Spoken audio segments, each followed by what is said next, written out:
হিসাবে তোমার উপর 1 লাখ টাকা ঋণ আছে। ডাক্তার কোথায়? কেন, কি হয়েছে? আমাকে ফেরত পাঠাও, আমি এখানে থাকতে চাই না।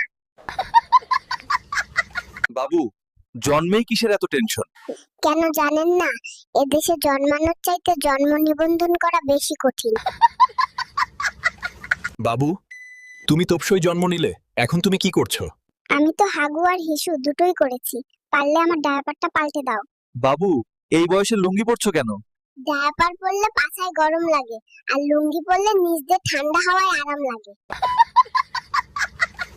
সোনার চামচ মুখে নিয়ে জন্মায় শুনেছি, কিন্তু স্বর্ণের চেইন গলায় নিয়ে জন্মালে কিভাবে? কারণ আমি বড় লোক, আমার বাপে সফল বউ ব্যবসায়ী। বাবু, তুমি এই বয়সে কাজ করছো কেন? ডায়াপারের অনেক দাম, এত খরচ কে বহন করবে? তোমার কিসের দাবিতে আন্দোলন করছো?